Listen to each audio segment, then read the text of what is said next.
오늘 말씀 함께 나눌 수 있어 참 기쁩니다. 그리스도인들이 이 세상 가운데 어떻게 살아야 하나 이렇게 말씀을 고민하면서 나누고 청년들하고 나눴는데 오늘 그 말씀 중에 하나입니다. 사도 바울이 로마서 13장에서 이렇게 말을 했어요. 복종하라, 권세자들에게 복종하라 라고 말을 했는데, 이게 오늘날 민주주의를 살아가는 우리들에게, 특별히 젊은 세대들에게는 참 이 복종이라는 단어가 뭐야? 이렇게 생각할 수 있잖아요. 그 복종이라는 단어를 전 이렇게 설명을 해서 나누었습니다. 뭐냐면 하나님께서 지금 이 나라 이 땅에 세우신 법과 질서에 순응하고 순종해서 그곳에서 평화를 이루며 살아가라 라고 설명을 했습니다.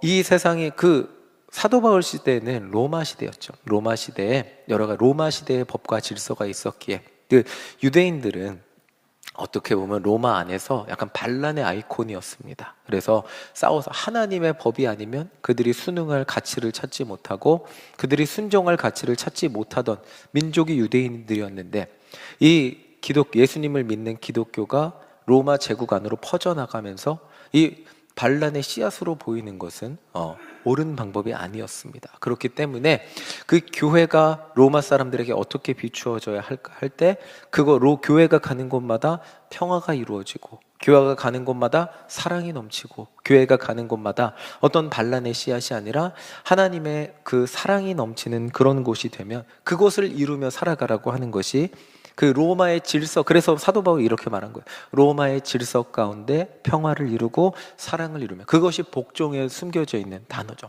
그렇게 살아라 이렇게 말을 했어요. 그래서 그 질서 가운데, 지금 오늘날 이 민주주의 질서 가운데 오늘 이 나라와 민족을 참 많이 걱정하시고 기도하시는데, 이것에 순종하며 순응하며 지혜로운 국민으로서 살아가라 라는 것을 청년들하고도 나누었고 오늘 말씀을 통해 나누고 있습니다. 자, 오늘 세상을 살아가는 그리스도인인데 한번 PPT 한번 보여주세요. 한 가지를 더 나누고 싶은데 PPT 보여주시면, 여기 보시면 처음 번째 1번에 교회 두두두두두 가정회사 이렇게 돼 있잖아요. 예전에 저희 목사님 선배님들 중에는 가정은 전혀 신경 안 쓰시고 교회의 모든 것을 올인하시는 목사님들이 많이 계셨었습니다. 그리고 저희 부모님도 제가 학교 가면 집에 없었어요. 맨날 교회 가 계셨어요. 그래서 때로는 엄마가 열쇠를 안 주고 갖고 저 집 밖에서 막 1-2시간 서 있고, 아니 교회 가서 열쇠 바꾸고 막 그랬던 기억이 나요.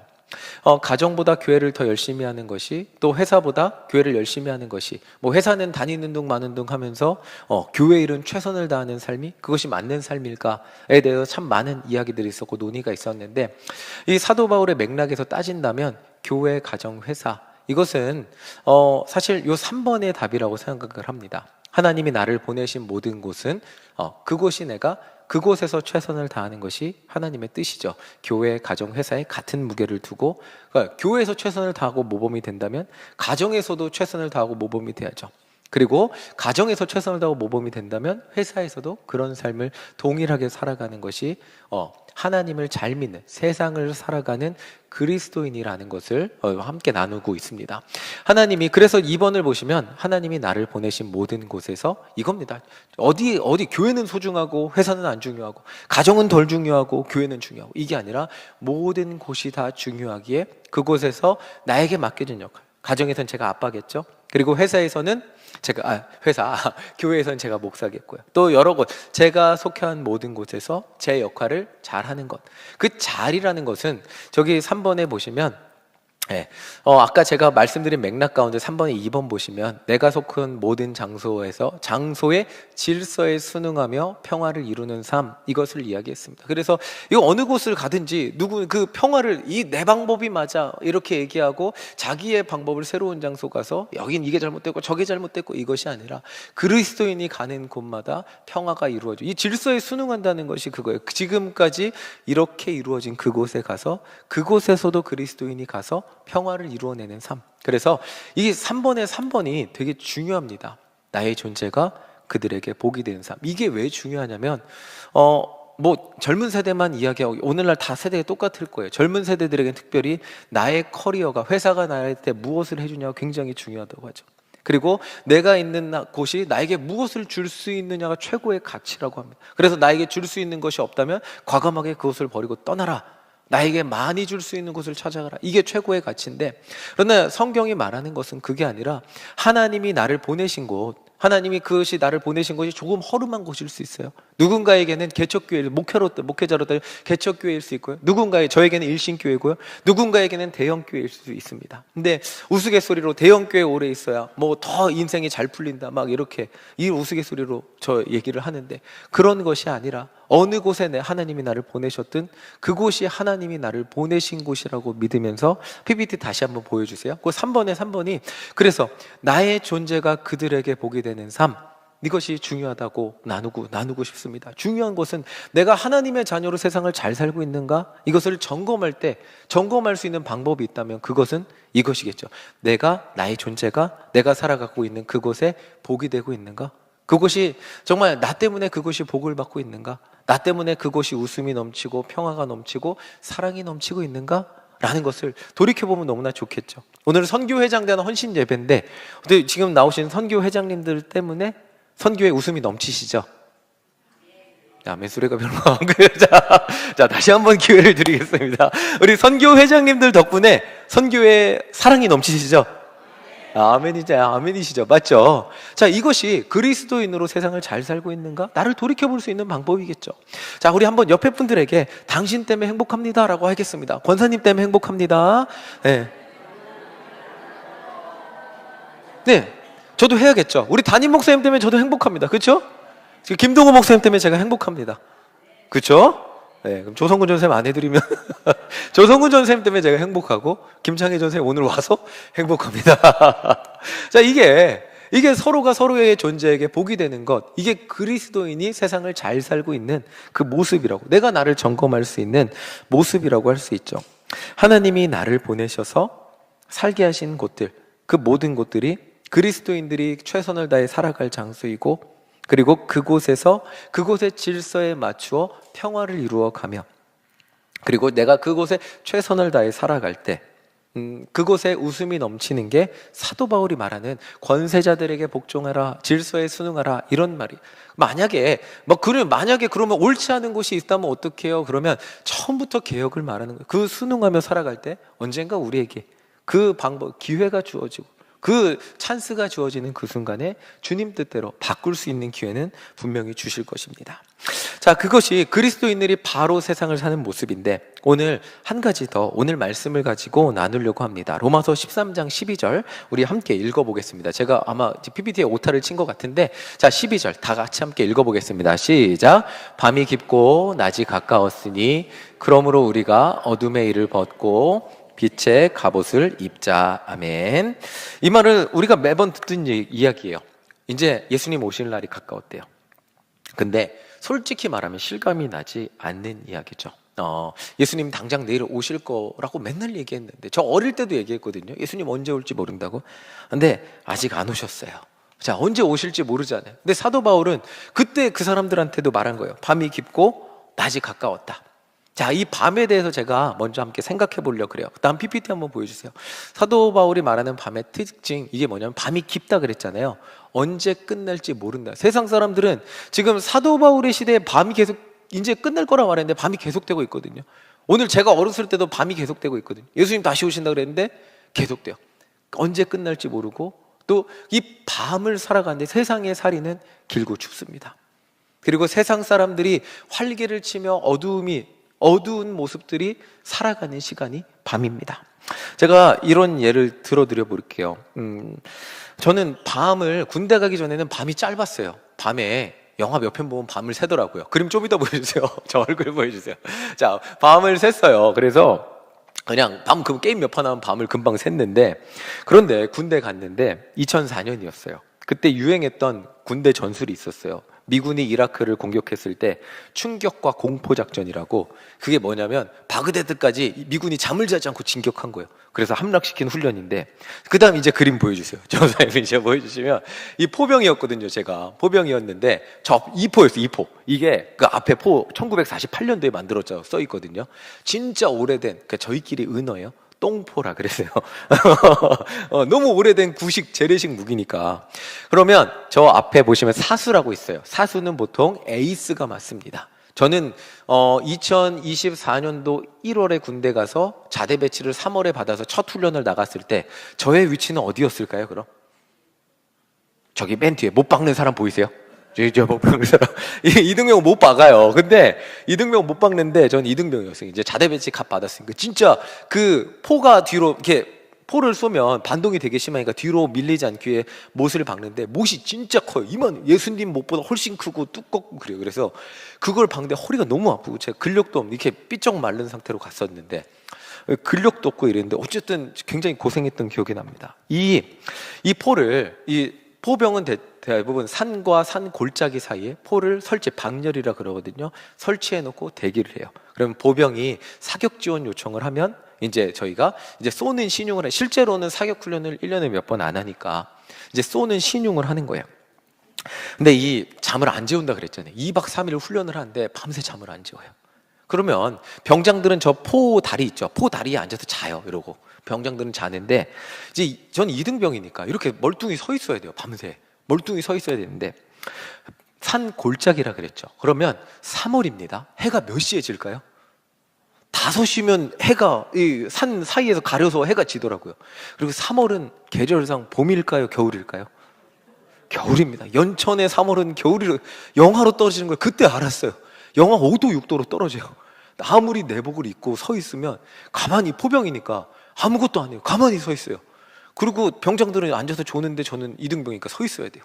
그러면 한 10시까지는 그냥 이렇게 두리번 서 있었는데 한 12시, 1시쯤 되면 너무 졸립니다. 아무것도 안 시켜요. 아무것도 안 시키고 그냥 대기만 시키는 거예요. 그러다가 보병이 이제 사격 재원 요청을 하면 막 이렇게 돌리는 척해요. 근데 저는 못 박는 사람이니까 할 일이 없어요. 뒤에서 못 박는 사람이니까 할 일이 없어요. 그래서 그냥 서 있는데 그냥 한 1시, 2시 되면 꾸벅꾸벅 졸아요. 이렇게. 그러면 이제 병장들이 발로 차죠. 상병들이 와서 발로 차죠. 뭐 하냐? 발로 차면 이제 이렇게 깹니다. 그럼 그때 찾아오는 게 진짜 괴로운 추위입니다. 밤이 너무 추워요. 그 연천 새벽 1시의 추위는 제가 아직도 잊을 수가 없어갖고 이렇게 자세하게 군대 2년밖에 안 갔다 왔는데 자세하게 너무너무 추웠어요. 그 밤이 새벽 1시부터 해가 또 늦게 떠요. 7시, 6시 55분 막 이렇게 뜨는데 그 6시간이 제 인생의 가장 긴 밤이었어요.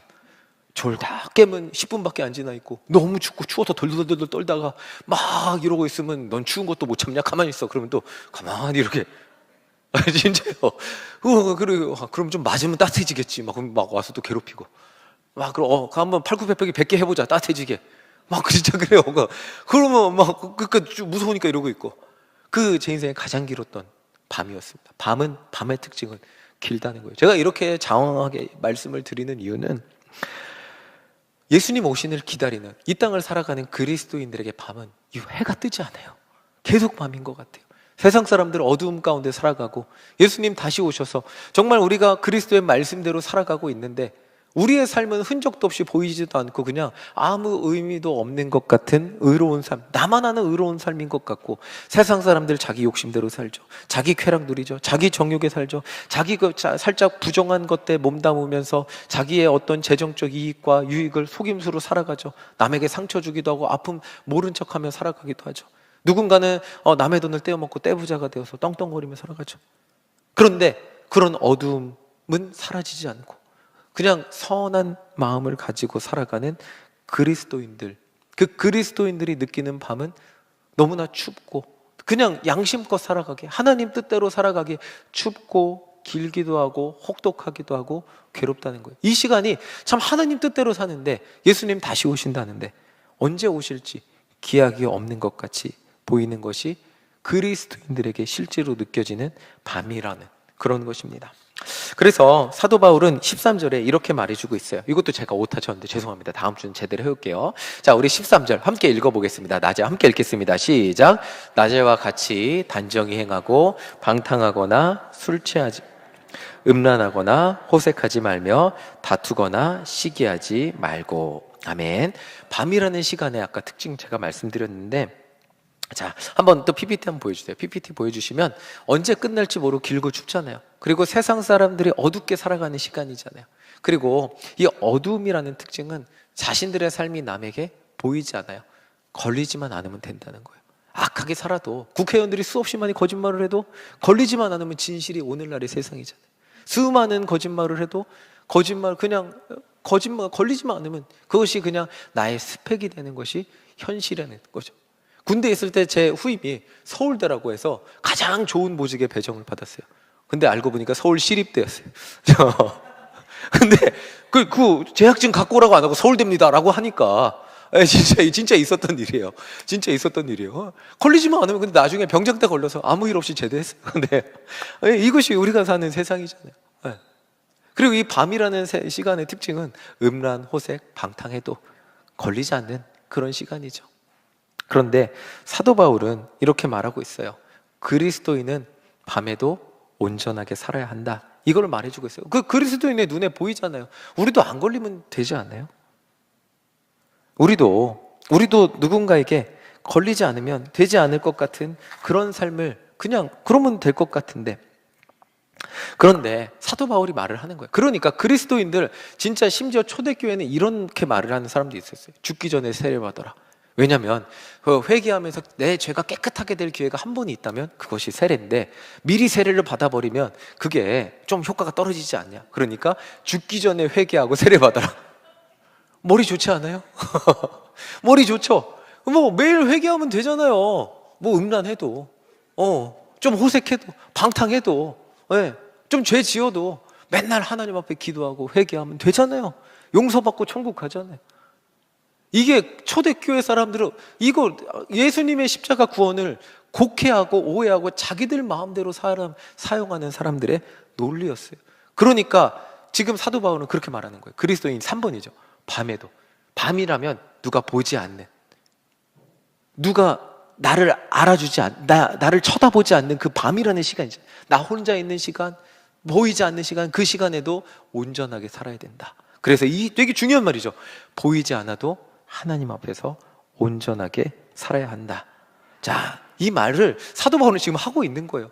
우리 사실 그렇게 살아가. 자, 그 다음 PPT 한번 보여주세요. 그 다음 PPT 보여주시면, 그래서 밤을 살아가는 그리스도인인데 밤이라고 할지라도 하나님 앞에서 온전히 살아야 하고요. 그런데 우리는 이 유혹 앞에 빠져 있습니다. 오늘 말하고 싶은 건 이 유혹인데, 보이지 않음의 유혹이에요. 밤에는 나를 보는 사람이 없기에 유혹에 빠지기 쉽습니다. 저한테는 이 밤이라는 공간은 운전할 때요. 매번 운전의 예를 가장 많이 알려드리죠. 운전의 예를 가장 많이 해주면, 저를 목사라고 봐준 이 동네에서도 저 못해요. 목사님을 알아본 사람이 이제 너무 많아갖고 함부로 못해요. 이 동네에서도 함부로 못해요.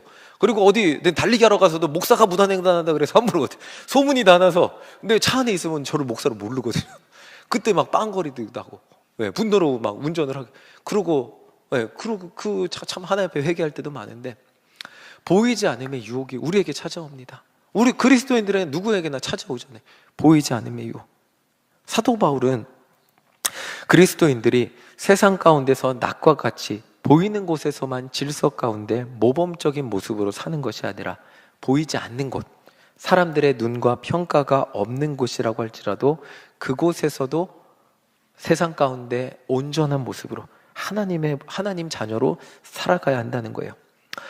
세상 사람들은 밤과 같은 세상 속에 살고 있으니까 그들이 위선적으로 살아가고 있고 그것이 걸리지만 않으면 된다고 그렇게 살아가고 있는데, 우리도 똑같은 세상에 살다 보니까 이 두 번째 유혹에 빠지게 된다. 안 보이는 곳에서 죄 짓는다고 누군가 우리를 비난하거나 욕할 사람은 없잖아요. 그래서 우리도 걸리지만 않으면 되죠. 걸리지만, 여러분 만약에 저 안 마셨어요. 만약에 제가 목요일 밤에 술을 마셨다면 여러분들 제가 술 마셨는지 안 마셨는지 알 방법이 있으세요? 없어요. 없죠. 그쵸? 없어요. 근데 저 안 마셨어요. 저희 집 와서 저희 집 열어드릴게 보세요. 안 마셨어요. 안 마셨어요. 방법이 없잖아요. 방법이 없어요. 근데 더 무서운 게 뭐냐면 저거 마셔도 걸리지 않는 거예요. 무섭죠?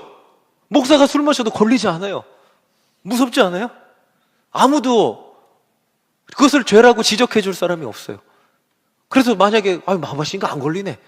그래서 어떤 용기가 생길 거냐면요, 한 번 마셔도 안 걸리면 맛있네, 다음 주에 한 번 더 금요일 예배 끝나고 마시지. 그럴 용기가 생기는 게 더 무서운 게, 더 큰 그 은밀한 보이지 않는 밤의 유혹은 그거예요. 죄를 지었는데 걸려서 큰일이 나야 되는데 안 걸려요. 너무너무 무섭잖아요. 또 마실 수 있는 용기가 생겨요. 죄를 이길 용기가 생겨야 되는데 또 마실 수 있는 용기가 생기고, 그거 안 걸려. 교인들 아무도 몰라. 만약에 저 쓰레기 버렸다가 걸리면 고기 질 때 썼어요 라고 그냥 하면 되지. 안 걸릴 수 있는. 너무나 무섭죠, 사실은. 이게 사도 바울이 말하는 밤의 유혹에 빠져버리는 그리스도인들이에요. 겉으로는 믿음 좋아 보이는, 겉으로는 교회 와서는 신앙생활 잘하는 것 같은 그리스도인들, 그렇게 살 수 있는데 보이지 않는 공간에서 그런 유혹에 빠졌을 때 과연 우리는 이겨낼 수 있느냐? 이게 참 어려운 문제죠. 지금 제가 말하는 것은 요거 하나는 구분하고 하려고 그래요. 뭐냐면 하나님 뜻대로 살려고 했는데 정말 애쓰고 또 애써도 자꾸 넘어지게 되는 우리 죄의 그 걸림돌이 있습니다. 누구나 있어요. 누군가에게는 재정의 문제일 수 있고, 누군가에게는 성품의 문제일 수도 있고, 누군가에게는 청년들에게는 이성의 문제가 될 수도 있겠고, 또 여러 가지 수많은 문제들이 될 수 있겠죠. 인생의 수많은 문제들이 자꾸 하나님 뜻대로 살지 못하도록 자꾸 넘어뜨리는 걸림돌이 됩니다. 그런데 저는 말하고 싶은 건 이거예요. 그런데 그것에 대해서 애통하면서 주님 오늘 또 넘어졌습니다. 이것들을 이길 수 있는 힘과 능력을 주세요. 간절히 기도하고 또 기도한다면 제가 확신합니다. 여러분들 그 죄 이길 수 있어요. 하나님이 이길 힘을 주실 겁니다. 여러분들의 애통함 가운데 분명히 이길 힘을 주실 건데 그게 아니에요. 지금 죄의 밤이라고 표현한 게 뭐냐면 그리스도인들의 신앙생활이 길어지다 보면 첫 신앙은 모든 죄를 내가 싸워서 이기려고 하고 애통하면서 싸우려고 하는데 신앙생활의 시간이 길어지면 하나님과 동행하는 법도 배우는데 동시에 뭐 배워요? 여러분 다 아시죠? 죄와 동행하는 법을 배웁니다. 아무렇지도 않게 똑같이 죄 짓고 그것과 함께 사는 법을 배워요. 동행하면서 살아요. 그리고 그게 내 옆에 있는 원래 친구였던 말 합리화하면서 그건 죄가 아닌 것처럼 함께 동행하며 살아갑니다. 그게 사도 바울이 말하는 여러분들 지금 밤에 세상 사람들처럼 밤을 살고 있으면 안 됩니다라고 말하는 게 이거예요. 여러분들 죄의식조차 하나님 앞에 이게 죄인데 이게 죄라고 여기지도 못하고 죄와 동행하며 어느새 그것에 친구 되어서 동행하며 살아가고 있는 여러분들 그것들 다 벗어내고 낮을 준비하며 살아가야 됩니다. 그것들은 절대 여러분들의 친구가 아닙니다. 아무런 마음의 불편함 없이 세상 사람들 다 그렇게 사니까 그렇게 살아가고 있는 죄와 친구가 되어서 그렇게 살아가고 있는 그리스도인들, 아까 말씀드렸지만 초대교회는 심지어 그렇게 죄와 친구하고 살고 있다. 회개하면 되지, 죽기 전에 세례받으면 되지, 그렇게 말하는 사람들까지. 자, 그런 사람들에게 사도 바울이 하는 말이 12절이에요. 자, 12절 다시 한번 읽어보겠습니다. 자, 12절 함께 읽겠습니다. 함께 읽겠습니다. 시작. 밤이 깊고 낮이 가까웠으니 그러므로 우리가 어둠의 일을 벗고 빛의 갑옷을 입자. 아멘. 이제 낮이 올 때가 다 되었다는 거예요. 세상 사람들은 어두운 밤이 영원할 것 같으니까 그렇게 사는 거예요. 걸리지 않을 거라고 생각해요. 거짓말해도, 상처 주고 아픔을 주도, 음란해도, 호색에 빠져도, 세상 수많은 죄악들을 자기 욕심대로 정욕대로 살아가도 낮이 오지 않을 거라고 생각해요. 이 밤이 당연하고 나는 밤에 태어났고 밤에 죽을 거라고 생각하니까 그렇게 살아가요. 그런데 그리스도인들은 그러면 안 된다는 거예요. 설령 너희들이 지금 그런 죄에 빠졌다 할지라도 낮을 준비하며 살아가야 된다는 거예요. 자, PPT 한번 보여주세요. PPT 보여주시면, 자, 그거 PPT 보여주세요. 낮이 뭐냐면 우리의 모든 행함이 모든 사람들 앞에서 드러나는 날이 가까이 왔습니다. 내 삶, 마정훈 목사의 삶이 여러분들의 숨기고 있는 것이 언젠가 드러날 수 있는 그런 날이 다가오죠. 가까웠다는 것은 더 이상 돌이킬 수 없는 시간이 언젠가는 찾아온다는 거예요.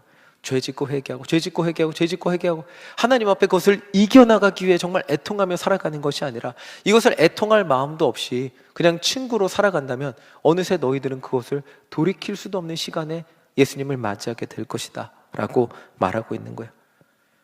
숨기며 산다고 끝까지 숨기며 살 수 없는 것이 우리의 인생이라는 것을 우리는 알고 있습니다. 언젠가 분명히 드러나고 내가 숨기고 있는 것 누군가는 알고 있겠죠. 내가 다 잘 숨겼다고 생각했는데 누군가는 알고 있을 거예요. 더 안타까운 말은 이거죠. 그냥 이제 우리 신앙생활이 길었으니까 우리 그냥 저와 친구로 여기 살았는데 그것을 돌이킬 수 없는 시간이 다가온다는 말은 너무 안타까운 말이죠. 그리고 그날이 언제, 내일일지 모르고요. 당장 좀 방금 전에 번개 쳤거든요. 이렇게 더운 날 번개 칠지도 몰랐는데, 그것처럼 언제 그렇게 우리에게 다가올지 모른다고 말해주고 있어요. 자, 그래서 다음 PPT 보여주세요. 그리스도인은 하늘 소망을 가지고 살아가는 사람이라고 말하고 있어요. 이것이 뭐냐면 아무도 나를 봐주는 사람이 없어도 하나님 뜻대로 보이지 않는 그곳에서도 온전하게 살려고 기도하며 애쓰는 삶입니다. 여러분들, 그 보이지 않는 그곳에서 누군가에게 드러나, 누군가가 알아주지 않는 그곳, 정말 나 혼자 있는 그곳, 저는 운전하는 그곳, 차에 혼자 있는 그곳에서도 하나님 뜻대로 살기 위해 애쓰죠. 그리고 모두 밤을 즐기며 살아도, 심지어 우리 같은 그리스도인들 중에서도 밤을 즐기며 산다 할지라도 우리는 예수님 다시 오실 낮을 준비하며 절제하고 하나님 뜻대로 살기 위해 계속 매번 넘어지는 그 돌뿌리들, 그것들을 넘어서기 위해 기도하고 애쓰며 살아가는 그런 삶, 그것이 하늘 소망의 삶이라는 거죠. 그리고 사도 바울은 말했어요. 그렇기 위해서 이렇게 하라 그랬어요. 예수 그리스도로 옷을 입으라고 말을 했어요. 우리의 힘과 능력으로는 안 되니까 예수 그리스도로 옷 입을 때 우리의 삶이 그제서야 비로소 정결함에 가까워질 수 있다고 말을 했어요. 우리 옆에 분들에게 예수 그리스도로 옷을 입읍시다 라고 함께 축복해 주겠습니다. 네. 참 신앙생활을 하면서 안타까운 것이 있다면 예수 그리스도의 십자가 사랑에 대한 당연함이고 무감각해짐이고, 그리고 내 죄에 대한 무감각해짐이라고 표현하고 싶습니다. 내 연약함이 분명히 내가 정말 그렇게 피 흘려 싸우려고 극복하려고 노력하며 살았던데 어느새 내 모습 돌이켜보니 내 옆에 그 죄가 내 친구가 돼요. 내 삶의 습관이 돼요. 내 삶의 당연한 한 구석에 언제나 존재해서 동행하고 있는 그 모습을 보며 내가 목사가 맞나? 하나님 저를 보면서 무슨 생각하십니까? 라고 하는 부끄러운 저의 모습을 보게 됩니다. 우리 그리스도인들 신앙생활이 길어지면 길어질수록 우리 안에 무언가 날도 알지 못하는 당연함이 존재하게 됩니다. 그 당연함 가운데 하나님 앞에서 기도해 보시는 여러분들 되시기를 간절히 소망합니다. 하나님 앞에 옳지 못함이 있다면 그것을 극복하기 위해 애통하며 기도하시는 우리 모두가 되시기를 간절히 소망합니다. 오늘 설교를 마치며 오늘은 선교회장단 헌신예배입니다. 사역을 하면서 남녀 선교회 회장님들이 중요하다는 것을 정말 많이 경험하게 돼요. 회장님들이 수고해 주실 때 교회의 모든 사역들이 순탄하고 은혜롭게 진행되는 것을 경험하게 됩니다. 이분들이 무언가를 받아서 하시는 건 아니잖아요. 세상에 수많은 즐거움이 있지만 그것들을 뒤로 하고 교회와 성도들을 위해 정말 회장님들이 자기들 시간을 쓰시면서 수고해 주시고 헌신해 주실 때 체육대회도 피크닉도 교인들의 식사도 여러 가지 수많은 교인들을 위한 수많은 것들이 은혜롭게 진행되는 것을 보게 됩니다. 회장님으로서 교회와 성도님들을 위해 헌신하는 그 회장님들의 모습이 저는 하늘 소망이라는, 세상의 어떤 유혹에 빠지지 않고 교회를 사랑하는 마음으로 성도를 섬기는 모습이 하늘 소망의 삶이라는 그런 생각을 해보게 되었습니다.